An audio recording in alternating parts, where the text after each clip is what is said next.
It's beginning to look a lot like Christmas. Oh, let's review. We'll analyze the scene Sounds holly jolly to me. before it's over. Let's begin. Bum.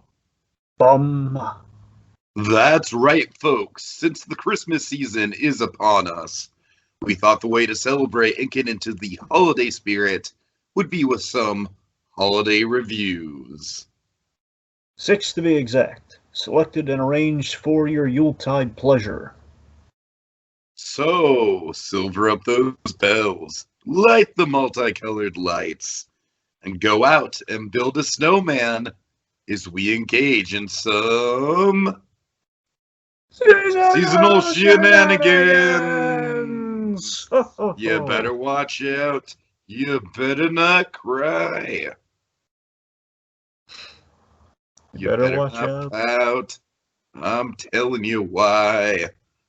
Santa Claus is coming to town. Greetings, fellow armchair imagineers. That is what we are talking about tonight on the season finale of Seasonal Shenanigans. Dragon, it has been a hell of a year. We just need something pleasant. That's kind of been a theme of these Christmas selections this month, and I think we landed on something that's man, it really does something for you, doesn't it? I describe this as the proto Klaus. I'd say that's apt. It's pretty apt. Dragon, it legitimately surprised me, like, how much of this, like, landed for me in terms of, like, yeah, it's a Santa origin story. A lot of this stuff is super clever. It's not really, it's not that preachy. It's just very much kind of a, an exploration into, like, yeah, where did all those cliches come from? I thought it was quite good. I enjoyed the hell out of it in certain respects. I think this is definitely one of the better Rankin-Bass films. I think Rankin-Bass and we have a weird relationship. I don't like some of the more popular ones, like Rudolph, for example, Dragon. I think you and I are kind of in that camp. Yeah. not to pull you down with me, but we're only gonna do Rudolph when we're desperate, kids. Right. I'll take the Max Fleischer 8-minute Rudolph any day. Well, I don't know if I'll go that far, but I'd still. I'd Rudolph. go that far. All right.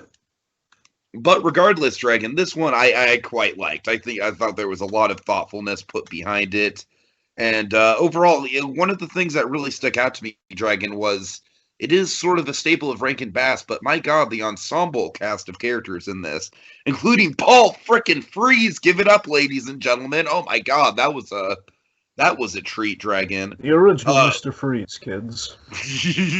Oh no, not actually. But wouldn't it be trippy though if that was the case? That would be trippy. Oh God, could you imagine him as Mr. Freeze in the '60s show? Oh God. Well, we went through so many. We recast them so many times. What's one more? But. But regardless, Dragon, I just think the ensemble works so well in this. Plus the the gimmick of, like, yeah, where did all those Santa cliches come from? I was thoroughly delighted by this one, man.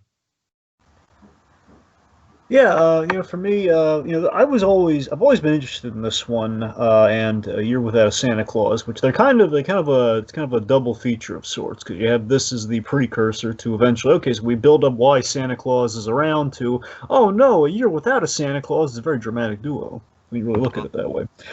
And, this, again, I'm much more interested in those two than in the Rankin-Bass stop-motion catalog, because nothing's stopping Frosty in my book, kids. But outside of that, with the stop-motion catalog, those two are always kind of my go-tos, far more than Rudolph, as we kind of echoed before. And the big takeaway with this is that this is the first special.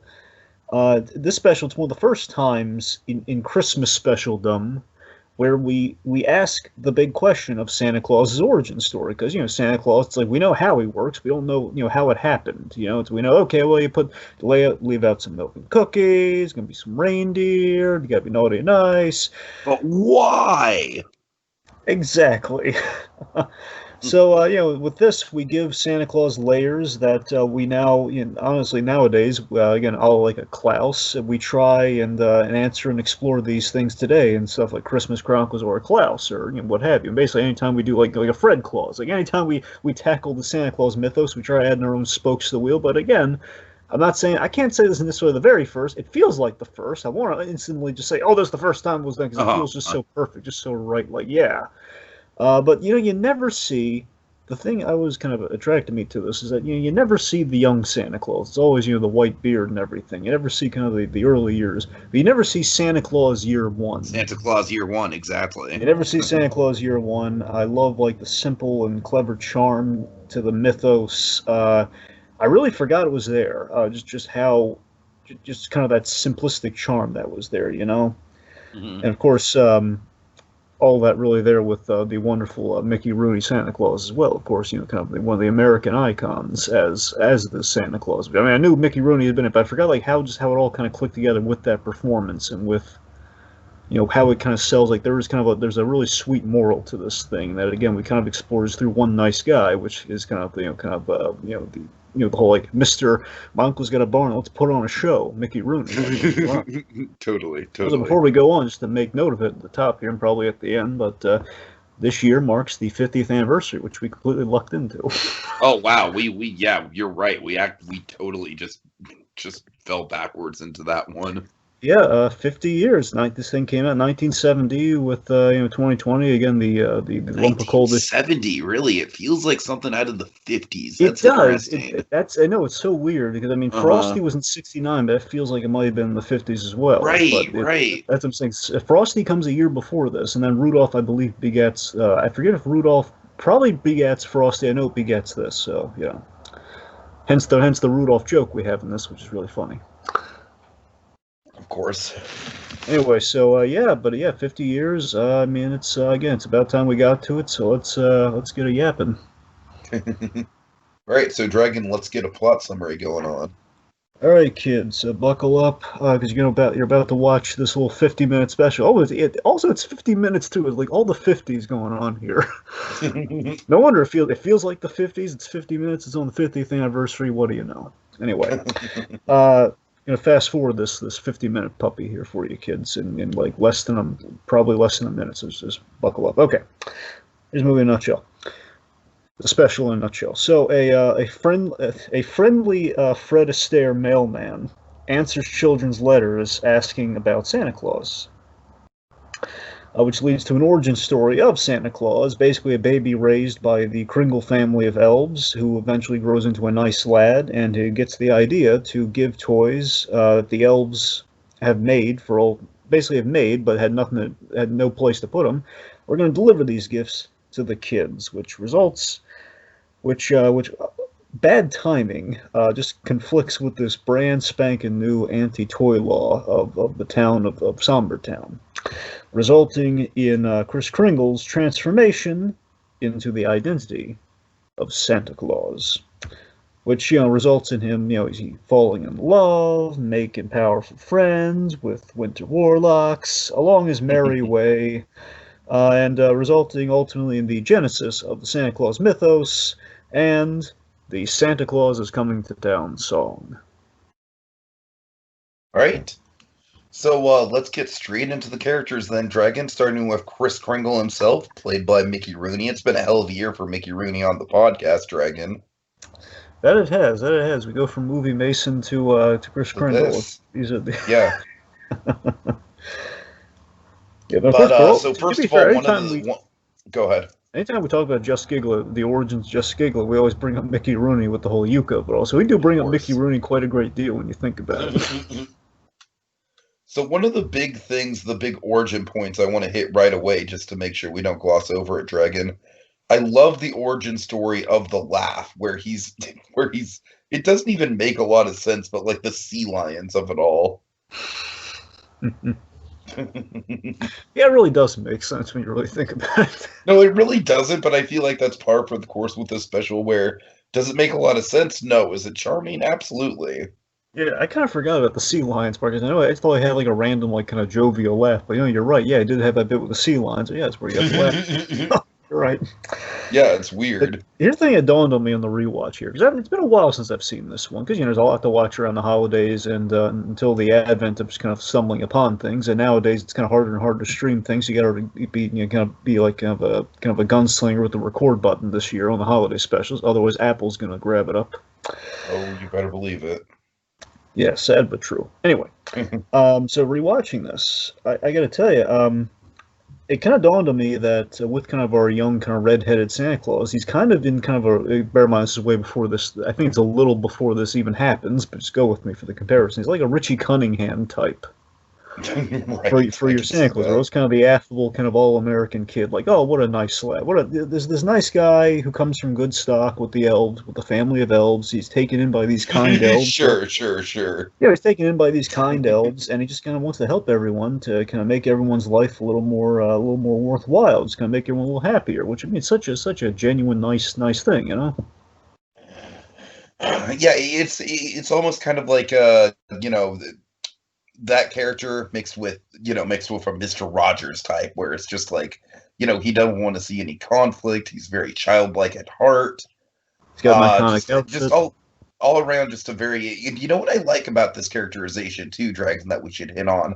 I like the fact that we have like a Robin Hood style Santa. Yes, that was so cool. I love the whole fugitive, again, the whole year one kind of fugitive aspect. Totally, really cool. totally. He's a toy-given vigilante, and it's awesome.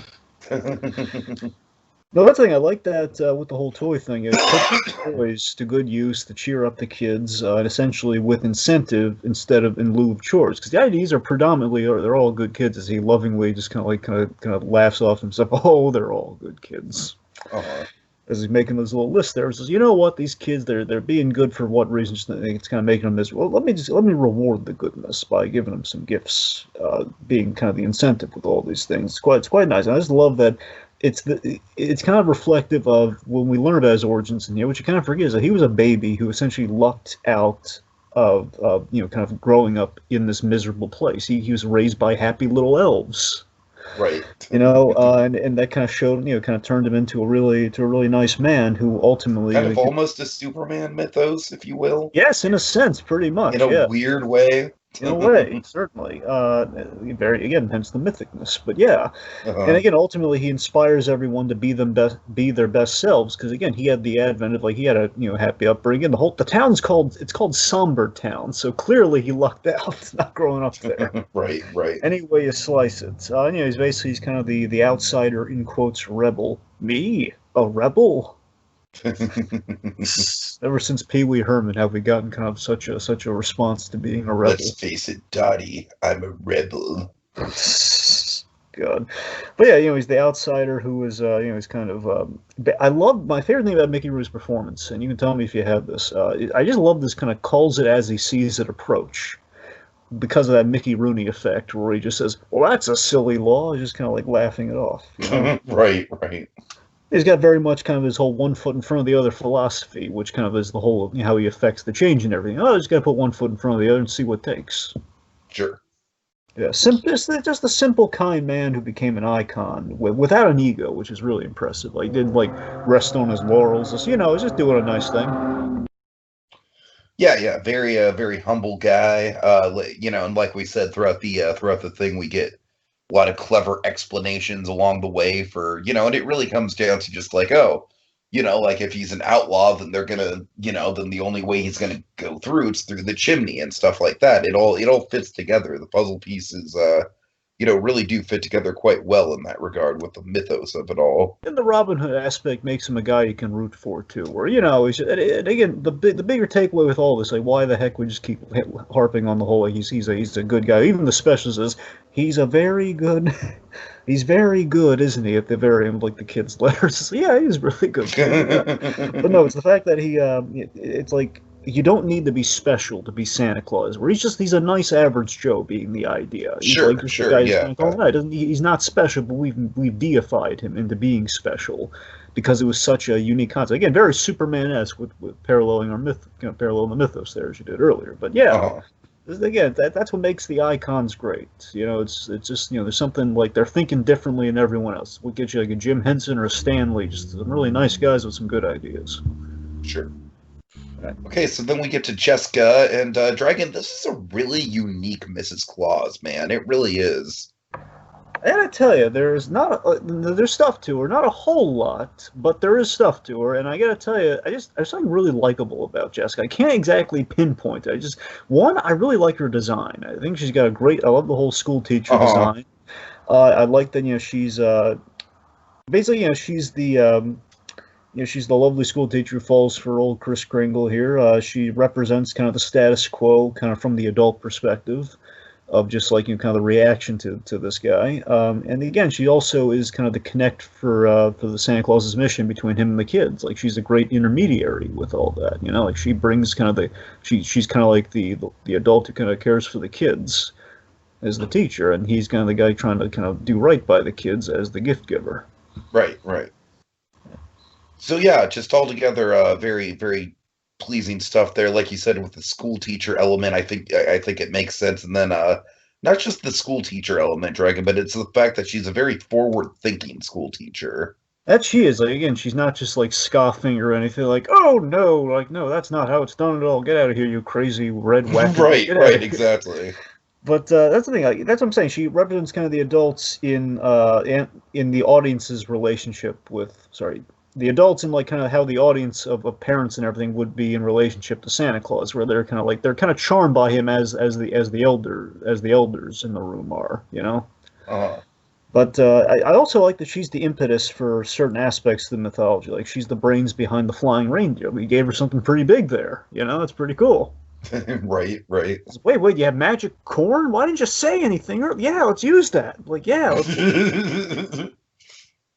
we got our breakout here. Let's do this. And of course, Dragon, as we've already established with a lot of these Mrs. Claus roles, the best Mrs. Clauses are the ones that take a proactive role in the story, and you cannot deny she has a very proactive role. So good on her for that. I'm tired of the Mrs. Clauses that look like they should just sell cookies. It's just like I want more than that from Mrs. Claus. I like again, proactive Mrs. Claus absolutely are the best. Like the ones that get things done.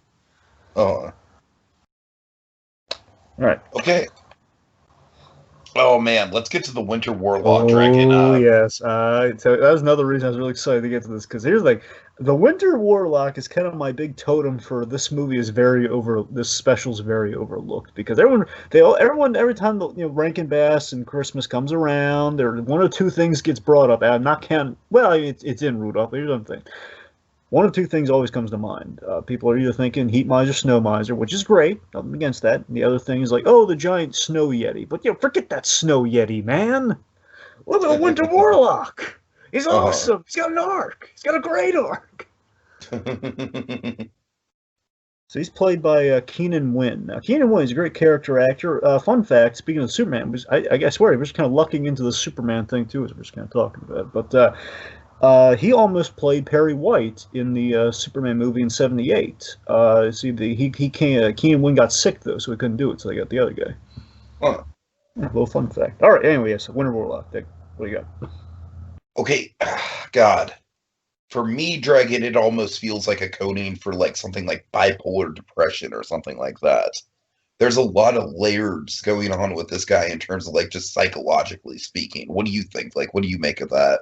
I see a bit of that, sure. What really kind of jumped out to me more so is the fact that I love, upon his his heart melting and everything, and him kind of like going from kind of the icy, we build him up as the first big obstacle for Santa Claus to overcome, and essentially again kind of the big kind of mythological kind of sort of like it's like almost like the Greek trials, if you will. Santa Claus has to overcome kind of this force of nature that's stopping him before he's coming over kind of the collective force of like kind of goodwill within the town, and in kind of surpassing this non-violently also, in kind of surpassing this first obstacle, he earns his magic essentially from this guy. Who this guy initially he's really intimidating. He's got tree monsters, man, freaking tree monsters with names. With names, oh my god! That's what I'm saying. So he's like, but ultimately we reveal he's all bluster and icy visage, and he just has this lovely arc of becoming Santa's best friend. And I found it so touching. And the bit that I'm sorry, the long about way of me getting to it is that I love that he kind of raises the point of I don't know if this is going to take. I mean, I like feeling this way, but I'm going to fall back into my old ways. That was the really impressive call out where he's like saying, I don't know if this is going to last. I mean, you got to visit me often, man. Like, I need someone to keep me in check here. Where he's afraid of going back to his old ways. That was the really interesting thing for me with kind of the personality shift in the guy. Yeah, and that to me, like I said, also kind of signifies the whole, like, I don't know, there's just something like sort of poetic about this guy who, who's just trying really hard to keep his identity and, in spite of the challenges, it's like, I don't know, I'm not explaining it well, Dragon, but there's something really, really poignant about it that really spoke to me. He does lose his magic, in a sense, at some point in the film, and I keep saying film, it's only 50 minutes, I can't really call it that in the special. And, he kind of loses his mojo, he loses the enchantment, and, but again, he gets to prove his merit and his value, again, just even just as a friend of Santa's, just in the course of the movie, and I guess, like, that's kind of the identity crisis, like, who am I? My name is the Winter Warlock, and I'm not a Warlock anymore, what does that make me? Where, again, he wants to change because he didn't like who he was. He didn't like kind of the icy, kind of scary monster guy that he was, but again, it's difficult to change. It's difficult to stay a good person. I love that we don't gloss over it. We don't just say, oh, now he's never going to have another concern again. But, we add some layers where, no, this guy's a really nice guy, but, again, he's a hermit. He's a lonely guy, and again, he kind of made friends with Santa Claus, which, again, it's kind of a message against, hermitization, in a sense. Like, don't be hermits if you can help it. Let's try to be there for each other. And again, kind of reach this one person, you might be able to reach kind of several people, as he ultimately does within kind of the story here with, Chris and everything. And, of course, I think the funniest line that the Warlock has once he kind of de-ices is, I can't even do card tricks. Right. It's just what I'm saying. It goes from so scary to that. And one other thing I want to mention, let's go before we move on. I love that the destinies of the Winter Warlock, or just call me Winter, of Winter. I love the destinies of Winter and Chris Kringle here. They are intertwined because he's the guy causing that wind and everything, the big storm at the start of things. That kind of blows him to the elf family. It's really big. I like how they kind of help each other out fundamentally in their origin stories, which is really nice. Kind of makes it's nice. Yeah, you're right. I feel like in terms of like the iconic Rankin-Bass, like, like big sort of like, big stop motion creatures and everything, this guy does get overlooked and pushed to the sidelines, and that's a shame. It is, because again, we gave him some nice layers. It's such a really strong element of this special, just this Winter Warlock. I really love him. All right, so let's get to the Mailman Dragon, and this guy, I would say this guy's an iconic character in the realm of holiday classics. He's just like, he's Fred Astaire singing Christmas songs, talking to the kids, explaining Santa Claus. I feel like it's very much just like there's not a lot of mailman shenanigans going on. It's mostly just like, hey, I'm Fred Astaire, let me just be charming and tell you about Santa. Yeah, but also, I mean, not only is he a mailman, apparently his full name is, like, his first name is Special Delivery Kluger, otherwise known as S.D. Kluger. So this guy, he's all about the occupation here. He's a mailman with pride around the holidays. But yeah, Fred Astaire, of course, very much in the tradition of all these Rankin-Bass specials, which essentially the formula for the Rankin-Bass special, in case the kids haven't cracked it yet, is like, okay, we're going to take an iconic holiday song and kind of reverse engineer it to make special. And we're going to have kind of the singer kind of at the top as our narrator figure. In this case, we have, Jimmy, in Frosty's case, it was Jimmy Durante. Here it's Fred Astaire. And you're right. Charming as all get out. I gotta tell you, I could be crazy here. Like, wow, you're reading into Fred Astaire. Why? Don't put him on a pedestal. What am I gonna tell you? Seriously, Fred Astaire. He just automatically, there's a trust built in the reassuring tone of Fred Astaire as he's telling the stories. He's talking to the kids, especially when you get to one of my favorite moments in the movie, special later on. It's yeah. it's just kind of like you just feel like it is like you can trust. It's like no unreliable narrator here. Look elsewhere. You know, this guy, he's gonna be. You just feel like you're in good hands with this guy telling you the story. You have the framing device. He basically serves as the framing device to connect with the kids in the audience through their letters, which is really cool. He's also kind of a walking symbol of Santa Claus's success, and Santa Claus the icon because he's a mailman. Therefore, he's delivering all over the place. Therefore, there are a whole lot of letters. That is a really good tie. Yeah. Yeah, we see like just a few letters from one town to like a whole guy's like snowmobile breaking down delivering all these letters. Yeah. All right, let's get to my favorite character, Dragon. Oh my God, this was like the Fred Gwynn of the special. I forgot he was even in it. Oh, I was geeking out when I saw him. I got the full Paul motherfucking Freeze. Yeah. So Burgermeister Meisterburger. Oh God, Dragon. I mean, this guy. I think he's a contender for best voice actor of all time. I really do. I mean, Freeze is fantastic, and I love how he's kind of. I don't know if he's in. Rudolph. I assume he is. I don't know. He's in a lot of them. That's the thing. That's what I'm saying because he's very prominently. He's in Frosty. I love him in Frosty every time he shows up, and the sequel. And went to Frosty's Winter Wonderland because he plays Jack Frost in that. He plays He plays like no money, the ticket guy, and he plays like the Irish. He plays like the Irish cop who's directing traffic. Snowman, eh? God. Yesterday. Okay, I'll let it slide this time. But be watch where you're going. It's adorable. It's like I love when Paul Frees shows up in the Rankin-Bass special. I can't remember if he's in Year with S. Angles, but why wouldn't he be? Because we love him. But that's the thing. So Paul Frees, yet again, we also kind of use a similar. I love we're using like these Rankin-Bass models for this type of character. We use. Totally. He's like a Meister. He's like the Heat Miser. Yeah, Use the Heat Miser body type on him, which again I think this comes before Year with S. Angles. Therefore, it's kind of, it's like again, predecessor Dragon. Yep, predecessor again first. And I genuinely think this guy is maybe one of the more complex roles Paul Frees played, as far as I can think. Yes, well, I mean, over the top, but complex in that. Yeah, sure. He's over the top, but he's complex in the fact that he's got this weird thing where he desperately wants to let out his inner childhood, but he's like a proto Grinch, weirdly. He's kind of got that going on for him. Sure. I gotta tell you, especially on the rewatch, I picked up on a lot of stuff with Burgermeister in comparison to Santa Claus, because I mentioned how Winter Warlock and Santa Claus kind of have like an intertwined destiny.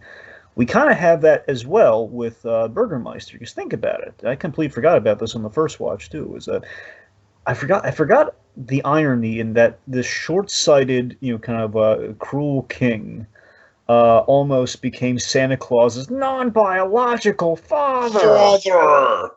He kind of almost became Santa Claus's adoptive father. Like, had this been like more of a Superman thing, the first home he landed at, oh man, would have been taken in.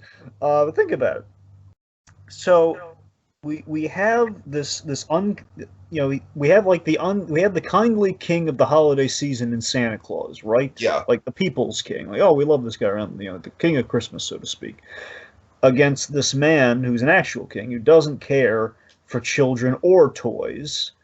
And again, he's a big yo-yo's guy. Dragon. He's got a soft spot for the yo-yo. That's what I'm saying. He's got a soft spot for the yo-yo, but that's what I said. But he's a big guy, no beard. Again, there's some parallels. Like he's kind of the opposite of Santa Claus in so many ways. And yet the two of them had this big moment where again he could have raised him. He just cast him off, cast him aside. He cast him aside like a toy they did not want to have around. But at the same time, again, short-sighted and over the top as he is, we have like these hilarious moments where he's charmed by the yo-yo, and again you get a sense like he's all bluster before he's just like, I slipped on a toy. He's like basically everyone's cranky parent at some point in time where, oh, I slipped on or like a cranky grandpa around the holidays or something, like, oh, I fell on a toy. Yeah, that's pretty much what I'm getting at with my Grinch comparison, yeah. Yeah. He's kind of the symbol of kind of blustery authority and tradition that needs an overhaul, which, look, I won't draw all the parallels, but if people wanted to reach deeply, if you could say about anything, but, some people might have more specific examples. But my point is, I like that he's just kind of an authority figure that we're kind of going up against here with Santa Claus trying to change the status quo. So this guy, a little more than a funny name, ultimately, which I'm impressed by. All right. Mr. Burgermeister. Okay. All right, boys and girls, it's time to make our list, check it twice, and find out what things in this special are naughty and nice. Oh yeah, isn't that pleasant? Dragon, I've got one thing that's very, very, very, very, very naughty and does not hold up in today's context. Can you guess what it is, sir? Well, what? Basically, the song about Santa will grant you a wish if you give him a kiss. Oh. What? Wait. Remind, where was that again?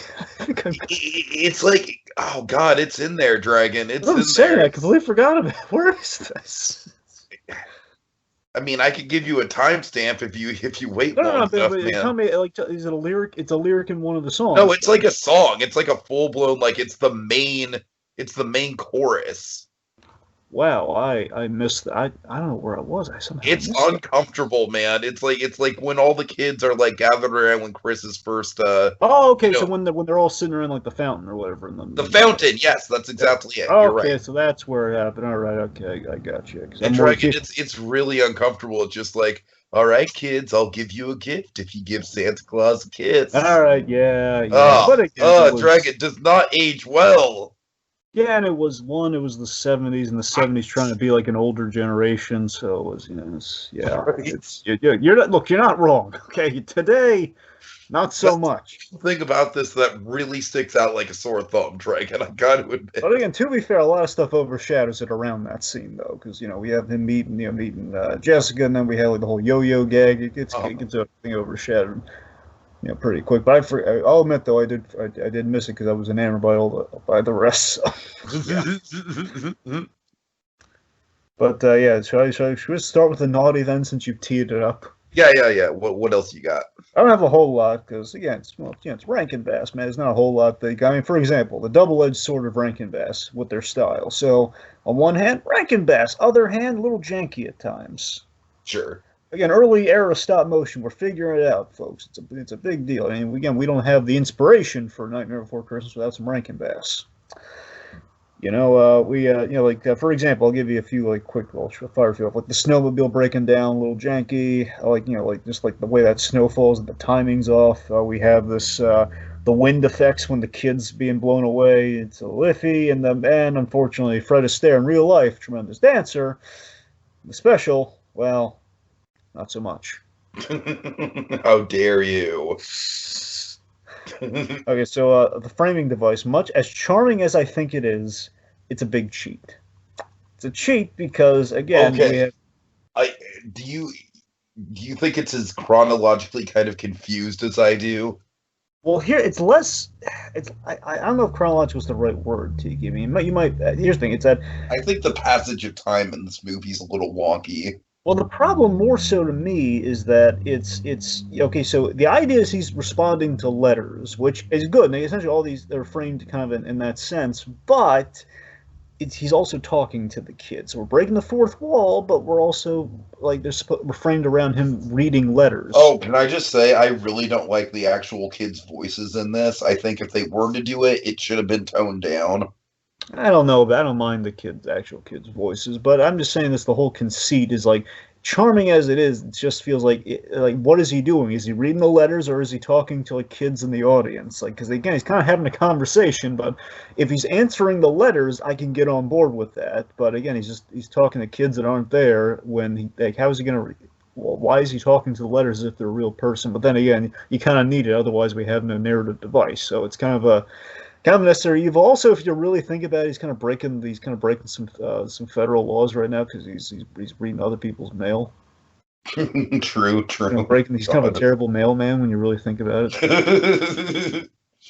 That is very naughty indeed. But that's what I'm saying. If you but again, the whole I wish they kind of make up their mind on it. But again, something kind of occurs, with the kind of the benefit of hindsight. I guess that means it's cute, but it doesn't make a lot of sense. Okay, the Kringle Family. I think it's a little much. How so? I mean, you have the beards and the elf voices. I mean, it's just being that they're not it's like the elf version of Mom, Pa, Kent, Dragon.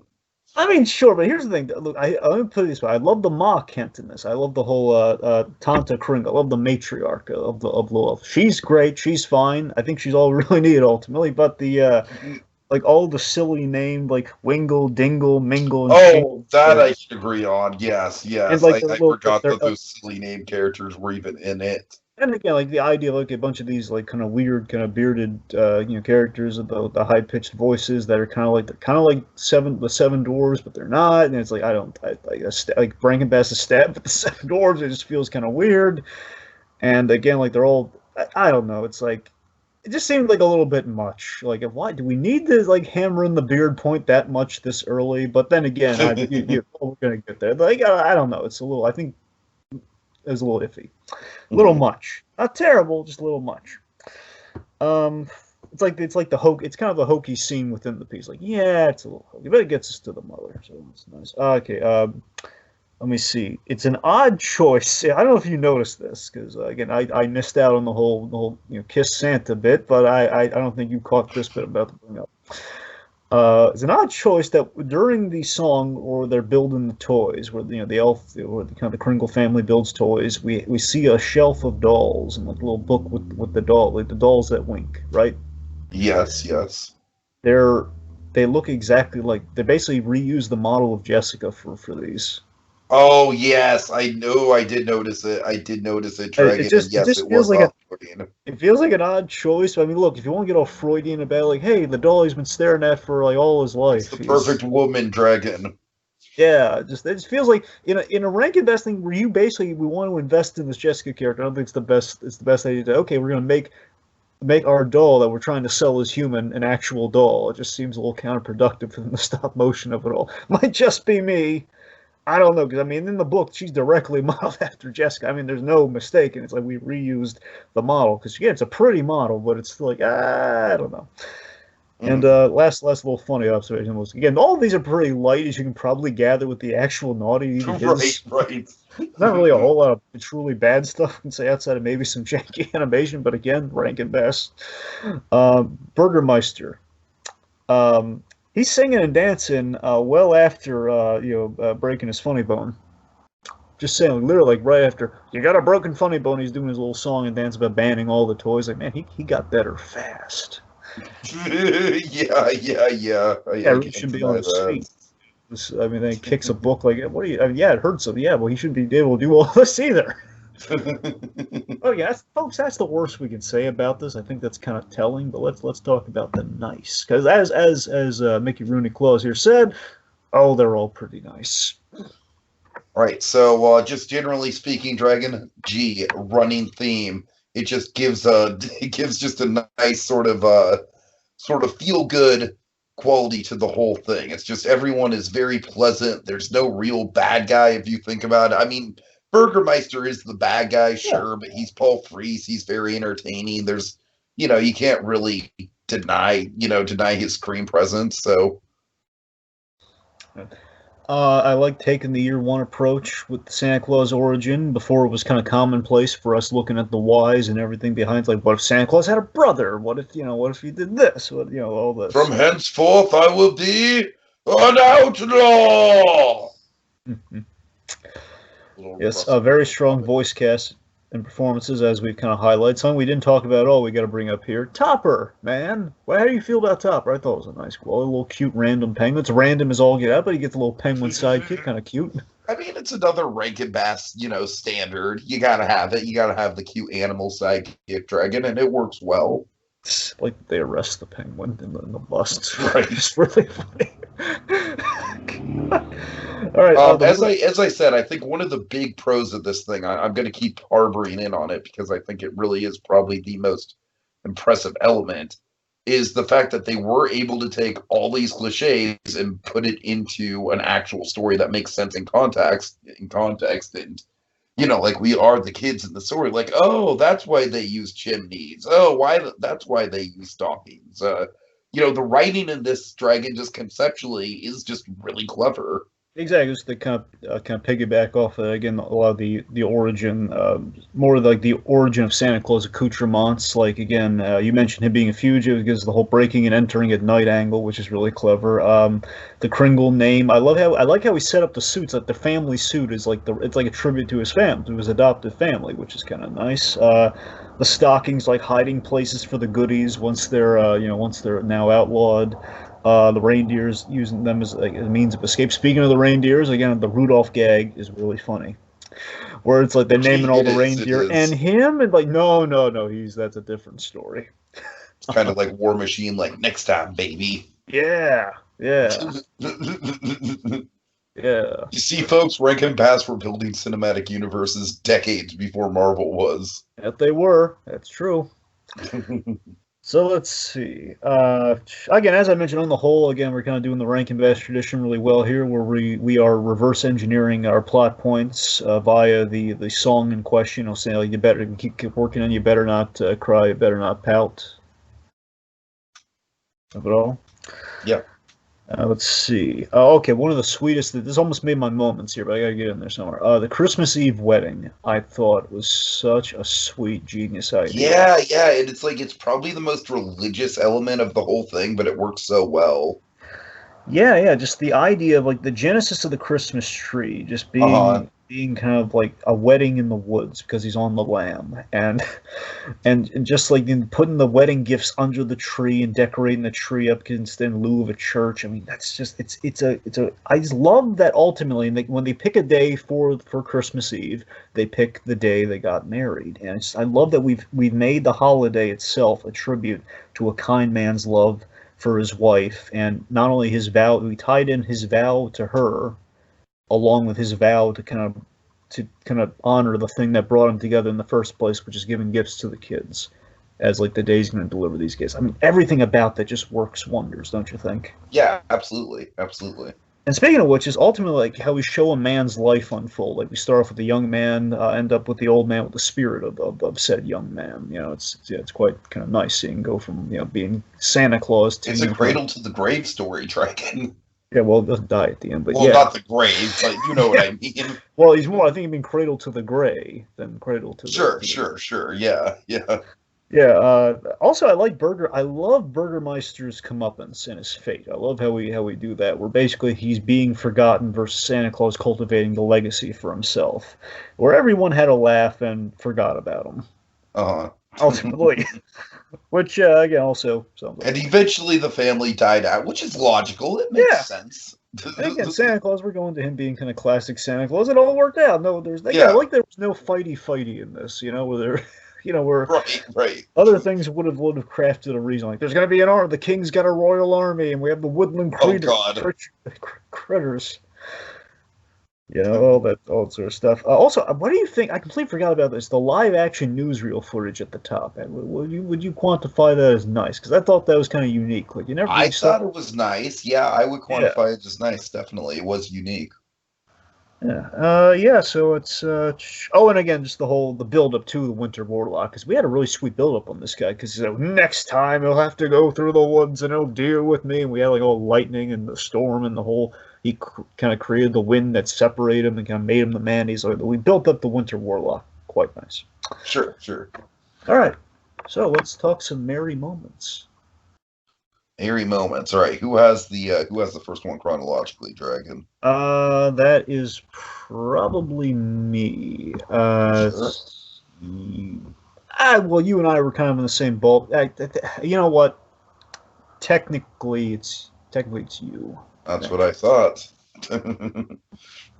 All right, so I believe my moment comes right after the aforementioned uncomfortable song, right, Dragon?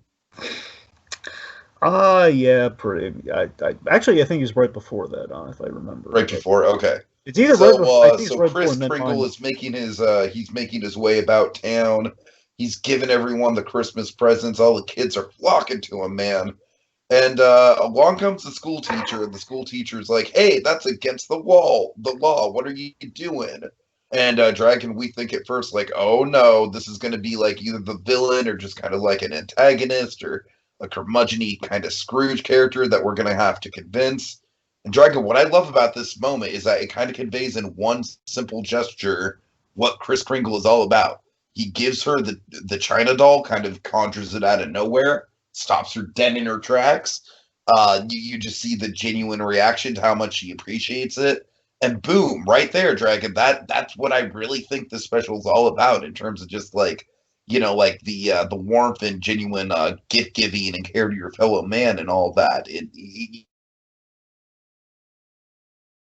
Quite a nice, beautiful moment for me. That really kind of sums up what I like about the special. Anything to add to that? Yeah, it's really sweet that the first gift he gives is to his future wife too. I mean, that's really Sure. really nice too. But yeah, I mean that is a really charming scene. That's the idea again. That's the big touchstone for the audience. That like, hey, even if you're like kind of the adult, I'm going to put this on for the kid. You're going to be charmed by that moment. Mark my words. You're going to be charmed by this kind of like this the woman who's representing the adults in the room is being like, oh, he gave me a little china. I haven't had this in years. Maybe it's not all bad. Like it gets the foot in the door. It's like the salesmanship of the soul. One could argue. Oh. Right. So meanwhile, I love Jessica's song, Dragon. I feel like we could have marked it for naughty just because it does kill the pace a little bit. I won't argue there. If you tried to make an argument for it killing the pace a little bit, I really wouldn't have a counter argument to it.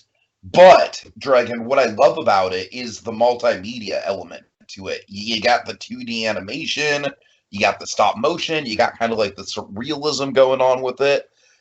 Do we need the song for plot reasons? No. It's really just Jessica being like, oh, this is why I really love this guy. This is why this guy is going to be my future husband and all that. But Dragon, I don't know, it just feels like a weird 70s psychedelic freak out in the middle of this Rankin-Bass Christmas special. And just stylistically, I just couldn't not put it in my favorite moments. I just appreciated it from an artistic level a lot.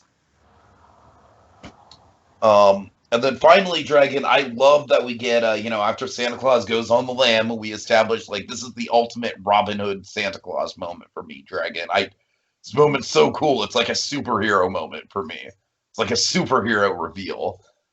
Where we get a little bit of a time jump where after our heroes go on the lam and retreat into the forest, we get a little bit of a time jump. I'm not sure how long it is.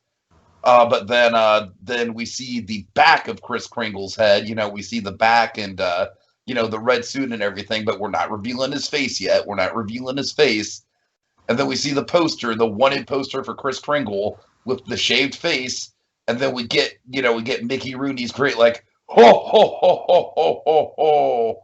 But I forget exactly what the line is, Dragon, but he says something cheeky like, well, good thing I've had time to grow out my beard, or something like that. And then we get the reveal like, yeah, man, he's got the full beard now. It's not great yet. It's still, but it's there. And it's such a cool, the idea that Santa Claus grew out his beard to hide from being an outlaw. It's a geek out moment, Dragon. It really is. It's like Santa Claus meets Hawkeye or some weird shit like that, Well, I don't know. Maybe Hawkeye's the best, but okay, sure. I don't know why I thought Hawkeye. I guess just because of the Arrow Robin. I mean, Cap did actually grow a beard, mind you, but okay. Fine. It's Robin Hood meets Cap there. And I can see Cap being a good Santa. Oh yeah. All right. Anyways, so those are my moments. All right. Okay, here are my moments. So, first off, I believe kind of after the creepy song. Now you made it creepy. Thanks for that. We have the kids are about to get in trouble. So the toys are found by Burgermeister, and we have this moment where Kris Kringle sticks up for the kids before they get arrested. Basically, Burgermeister's about to arrest these poor kids for playing with their little toys, in effect breaking the law. And this moment's like I was pumping my fists in the air, like, yeah, that's a Santa Claus year one moment there for you. That's a moment I can get behind. That's a Santa Claus I'd fight for, man. Whereas I love Santa Claus springing into action, taking responsibility, where it says, no, don't arrest those kids. Like he says, like, it's my fault. I gave him the gifts. I gave him the toys. I love just the matter of fact, this kind of like all business kind of Mickey Rooney, like just stepping in there, like, no, don't arrest them. My fault. There's no compunctions. Like, hey, Deal with me, not the kids. Like sticking up for the little guy. I love it. Sure. And again, it's also the whole like he says, oh, you're a nonconformist, a rebel. Me, a rebel? While he's so awesome, he's also so innocent. Then he gives him the yo-yo, which is really funny. So again, it's a great scene. All right, next moment. This is the end all be all. Oh my gosh, I love this one. So Chris Kringle giving the Winter Warlock a choo-choo. Oh man. Oh God, I love this. Is my favorite moment in the whole thing. So I love this act of kindness.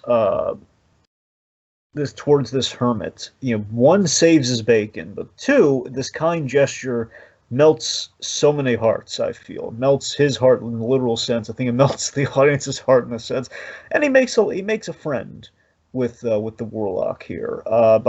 This scene gives the Warlock all the layers because before he even melts, before we like physically transform, we just have this moment where it's like, "Hey, this isn't a trick." It's like, no, it's like a gift. I like to try a new tradition. I like to give you a gift. Oh. And he's so touched by it. Like, no one ever gave me a gift before, and he's just like, if you could like tell the trees to loosen up here, I'd be more than happy to, I'd like to give you a gift. And also, then we name the trees too. We have, I believe it's Willy Willow and Peter Pine. Oh God, it's just so. It's so silly and sweet, like some the bits in this as he is given the toy train, which he's always wanted. Like I've always wanted a choo choo, and it's just I just love the inspiring one. It's hilarious, but I do love like the strength of the moral here, which is kind of this inspiring message of Christmas. Even though his heart and soul likes to be considered, likes to be given the kind of thought of mind. Just like it's like the Christmas is that one. It's the meaning of Christmas. It's that one day you can just kind of drop. You can drop the grudges. You can just it's the ceasefire aspect of Christmas. Like we can be nice to each other at least on one day. And you can bring out the best in people. And then after that, we get the whole like, listen, Winter Warlock, call me Winter. It's like, yes! It's like, I love that he's added these great lines. That's when he really comes alive as a character instead of like Mr. Oh, I'm the scary ice guy. Where it's like, it's such a wonderful moment, and it's the great kind of beginning of this beautiful friendship between these two characters. And then lastly, and again, it was kind of between this and then the Christmas tree thing. We already covered that. S.D. Kluger's moral at the end, the mailman's moral at the end of the piece. And this ending, I completely forgot about how perfect this ending was, where we have this really impressive acknowledgement of reality, of the reality that not everyone's going to believe in Santa Claus or get into the Christmas spirit. Yeah. And it's more relevant than ever, especially this year. People are not in the Christmas spirit. This year because they've been put through the ringer, justifiably so. And we just have these, and I just love that Fred Astaire just having this moment where says, poor misguided folks missed the point of the story. They missed the point. That, there's lots of unhappiness, maybe. Lots of unhappiness, maybe, but, Santa Claus, and he drives it home so beautifully. Like, Santa Claus, maybe he takes some of that away. And we have these clips play. These clips play where we just as we've seen Santa Claus touch the lives of so many people throughout the special, as he's saying, essentially the moral is that we could all be like Santa Claus. We could all learn to give, of our talents, of our, of basically our pleasantries, our talents, our love, our hearts. We could do that. Maybe if we did that, there could be peace on earth and goodwill. Which it just Tiki, I can't explain. It just doesn't feel hokey that it has every right to. On paper, this thing is hokey as all get out, but you see that moment, you watch that scene, just with those clips playing, and again, just like Fred Astaire's, again, there's that trust that is built in this narrative, just telling it to you straight. He's like kind of talking to the kids, but also the kids who grow up 50 years later, apparently. Is that, if we could all kind of get on board, like if we could all live a little bit like Santa Claus, a little bit of Christmas in our hearts 24/7, maybe, maybe there could be peace on earth. It's just like there's something really sweet and innocent and just wonderfully. It's like a naivete that we need in the world today, especially now. We need that sort of hope right now. It was a feel good moment, and it was the Christmas spirit incarnate. Yeah, it absolutely worked for sure. Yeah. Oh, all right. So, Dragon, do you want to do final thoughts first, or do you want to kind of go through what we've talked about and then build to final thoughts? Yeah, we should probably do final thoughts first. Okay, so yeah, final thoughts. I mean, I keep saying it. I don't know how else to describe this. I think this is just a super clever take on just all the Santa Claus cliches wrapped into one. It's Rankin-Bass at their best. I think it's probably one of their more underrated ones. It's got a great cast, great ensemble. You know, you get to see Santa Claus as an outlaw, which is super cool conceptually. They do a lot with that concept. Overall, just like it a lot. Yeah, final thoughts from me again. 50 years later, still something special about this special. um, far as Rankin-Bass, again, as far as the Rankin-Bass formula goes of kind of animating, kind of a, you can basically animating, as a kind of like a reverse engineered kind of song. It goes like, we're taking the iconic songs and we're kind of giving them a special kind of go along with it. Still impressive. Not quite Frosty, but better than Rudolph.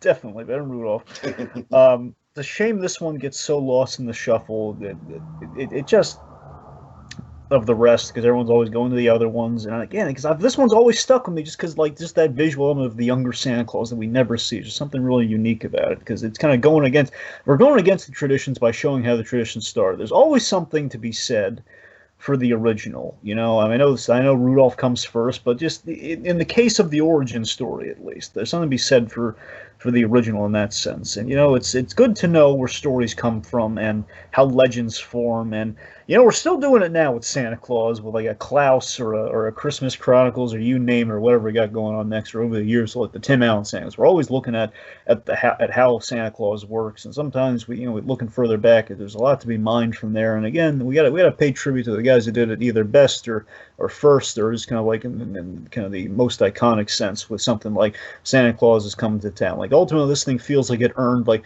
if we're gonna take a song as iconic as Santa Claus is coming to town, this feels like a good representation of that song. Which again is a Rankin-Bass special done right. Thumbs up.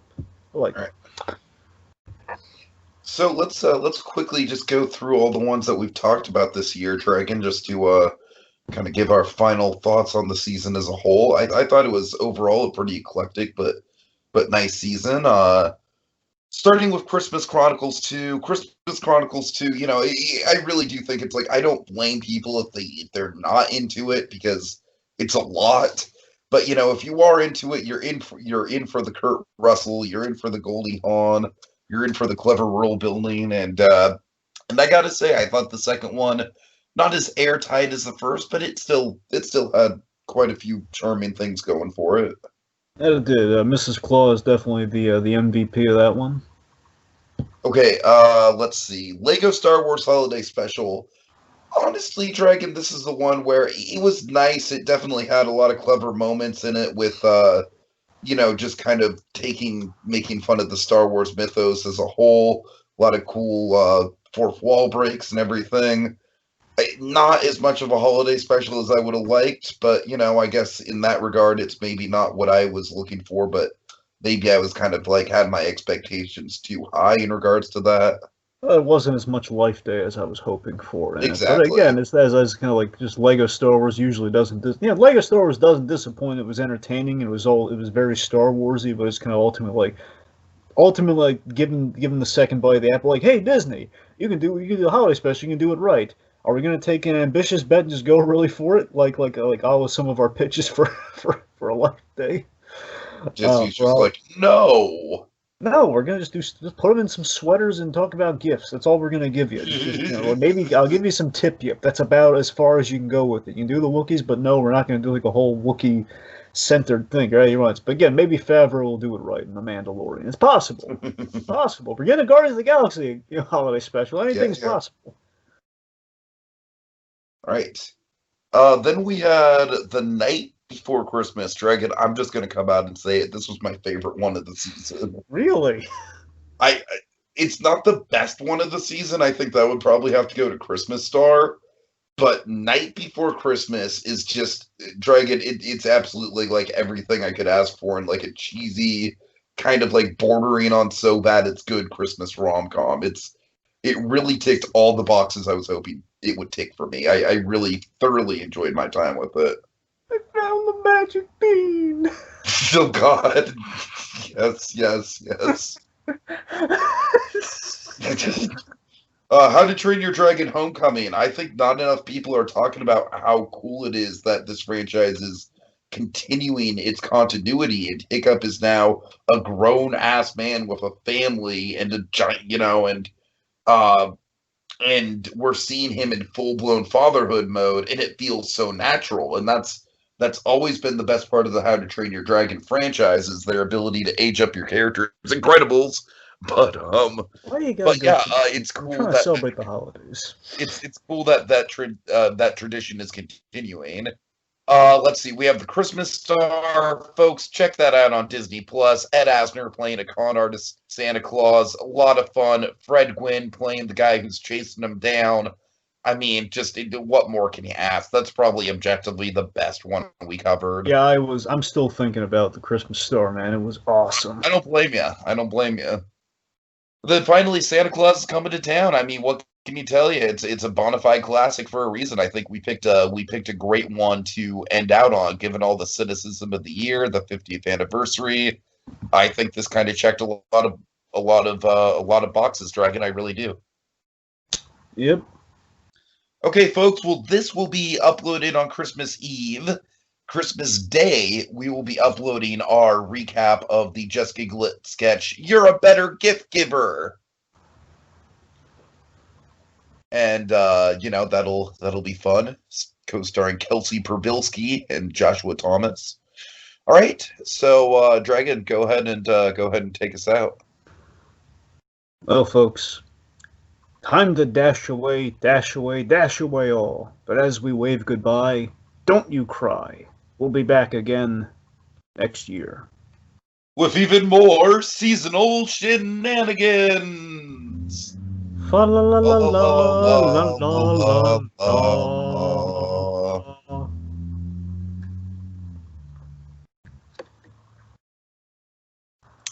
I can't even do card tricks. I found the magic bean.